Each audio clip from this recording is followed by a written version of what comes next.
Today at MSD of Wabash County, we have Assistant Principal at Southwood Jr. Senior High School, Mr. Joe Lacey. Hello. Hi, thanks for having me. Yeah. So I know a lot about you, but a lot of people don't know a lot about Right. you. So tell us a little bit about yourself and also the path of becoming the Assistant Principal at Southwood Jr. Senior High School. Oh, that's a storied tale. Yeah. No, I've been in education. This is my 21st year. The first 12 spent down near Muncie, near where I live, taught business education classes, secondary classes, for 12 years. Taught that same thing 4 years at Southwood before moving over to the office. The last 5 years been the assistant principal. Have two kids of my own and have a senior for the first time this year. So we're going through that. It's very interesting. And I saw that you put his senior pictures up on your wall. Yeah, hung the senior pictures up in the house for this weekend, and that was a weird feeling, Yeah. And so I'll just tell you that- realizing, he's almost done. I'll tell you that's really a bittersweet moment, but you enjoy it all the time here during yeah. your senior year. So. Yeah, absolutely. I've graduated over 20. This will be my 21st class of graduating high school kids, but it'll be the most meaningful one this year for me. Yeah. So many people do not really know about what the role of the assistant principal is, and some people do. But tell us a little bit about your role as in your responsibilities, your job duties on a daily basis. Okay. I think a lot of people, when they think assistant principal, they think discipline, and that's true. That's true. I handle the bulk of the discipline in the building. For a 7 through 12 building, that varies day by day as to what those things are. But I have a lot of other hats that I wear throughout the school year. I really enjoy getting out into the classrooms and seeing kids learn and seeing teachers teach. And so Mr. McDaniel and I have agreed to split up their evaluation responsibilities. I'm the primary evaluator for a third of our staff, which is about 10 teachers. I'm the primary evaluator. I'm the secondary evaluator for everybody else. Primary evaluator for a few of our classified staff as well. Chair the safety committee, chair what we call the BIT committee, which is the behavior intervention team. Sit on a lot of other committees, obviously, that Mr. McDaniel might chair.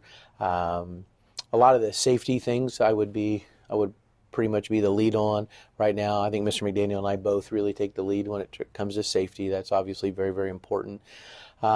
Supervision of events, things like that, supervision of cafeteria, and I love to get around and talk to the kids every day at lunch.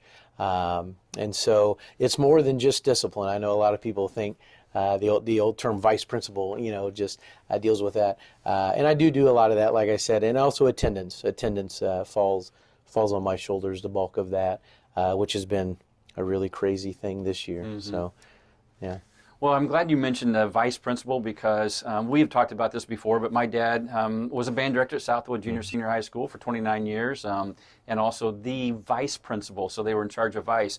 But I am very happy that we are now transitioned to assistant principal because, like everyone heard today, you do a lot more than just the discipline, and you do an excellent job, and I've already told you that before, but you do an excellent job with overseeing all those different duties and could lead, and you guys have a good team there with Mr. McDaniel. So, but one of the jobs that you do is the discipline, so Mm-hmm. you know really the high expectations that we have students, you know the character of the students. You would be a very reliable source because you work with Right. students every single day. So tell us a little bit about how you feel and what your perceptions are of the Southwood Junior Senior High School students. Oh, absolutely. I think that we have a great student body. And I think a lot of that, you can look at some discipline data and then, make some deductions from that. And I know a lot of people may not think to do that.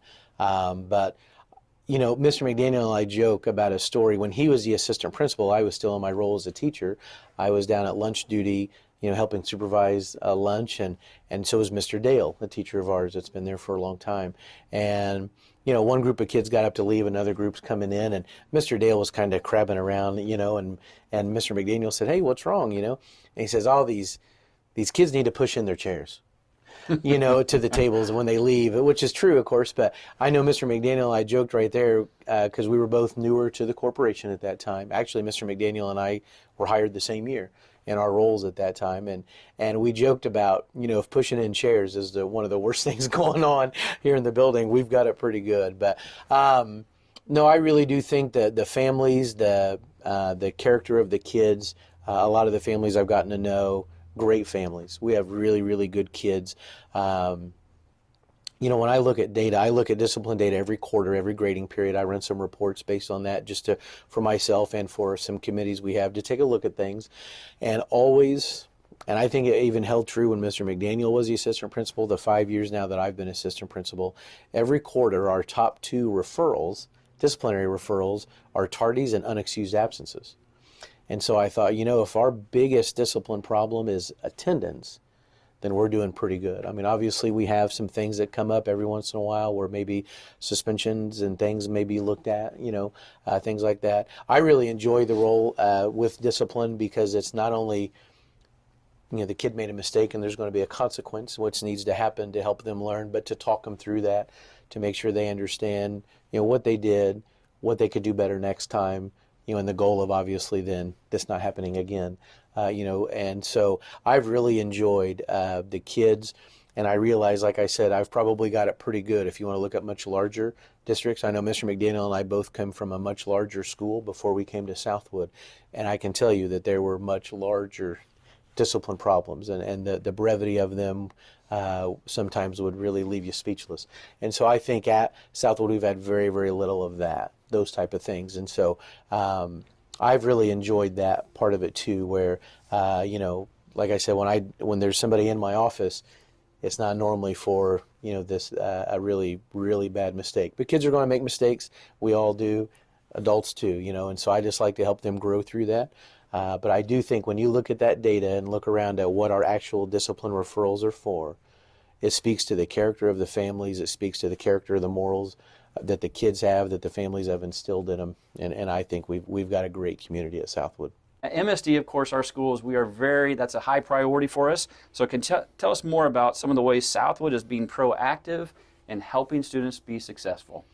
I think one of the major things we've done over the last number of years actually started when I was a teacher. I was on the committee that helped form this, but we have, since we're the Knights, we have roundtables, what we call, Knights of the Round Table reference. But we have roundtables every Tuesday and Thursday after school until 4 o'clock. And what that is time for any kid in the building to come in, get some work done, get some assistance if they need it. It was, it's kind of started as a little bit of a tutoring program if necessary. I ask all of our teachers to try and sign up for one or two of those every semester or so. So we'll have I supervise every one of those. We usually have a teacher or two maybe in there with me, and so that helps me because I didn't teach all subjects, and so I'm glad to have some other experts in there too. But we give kids that opportunity to come in on Tuesdays and Thursdays after school if they so choose, to get some extra work done, to get some extra help, things like that. Whenever we look at some grades maybe that aren't so well or some failing grades, especially when I've looked into that, I'd say 95% of the time it's just because they have missing work and some things not turned in. So it's good to give them a chance maybe to just sit down, have a quiet place, full internet capability in the building and things to get some stuff done and get caught up. To expand on that, one of the things that I do in looking at academic success, about 2 or 3 times, usually 3 times every 9 weeks, I'll run an F list, is what it's called really, and I'm looking for kids who have maybe 2 Fs or more through a report we can run through Skyward. That's our attendance and grade program. And I'm looking for those kids who have, maybe they're failing a couple classes. And so then we're emailing home. We're if no email, we're mailing that letter home to parents. We're contacting the kids at school, making contact with them and letting them know this is where you're at. We've got 6 weeks left. We've got 4 weeks left, whatever, till the end of the grading period. We really want you to get that grade up. Once they appear on that list, then the roundtables become mandatory at times, and so I'll assign those. Those have to be done within a couple weeks period, where we're gonna make those kids come in, stay after school, get some work done, get some things caught up. I really like that program because of the timing of it throughout the 9 weeks, and then obviously what we're trying to avoid is failure of classes, to where where a kid may then have to repeat a course or something like that. So try and get out ahead of it and be proactive with it, and look at our grades as they're ongoing. And then, kind of maybe putting our thumb down on some kids who need it to get their stuff turned in and get completed. So telling us about a little bit about all those programs to be successful, that goes along, I believe, with the statistic of your graduation rate. I know that's 97 above, year in and year out. And so I really believe the things that you're doing with all of those programs is making the students be successful. So we appreciate that. That's great, and that's the goal. Like we said, young kids are going to make mistakes and they're going to make errors in life, and this is a good time to do those things. But I like that role of being able to make contact with them, help them through that situation, and I really love to see the change from a kid 7th and 8th grade to the time they're a senior, and to see their development, the maturity, the growth, and ultimately, obviously, like you said, we want them to be successful. And so I've been really, really happy with how we do that at Southwood. All right. Well, thank you for your time, Mr. Lacey, and sharing a little bit about yourself and also the successes at Southwood Junior Senior High School. And as always, at MSD of Wabash County, dream big and work hard.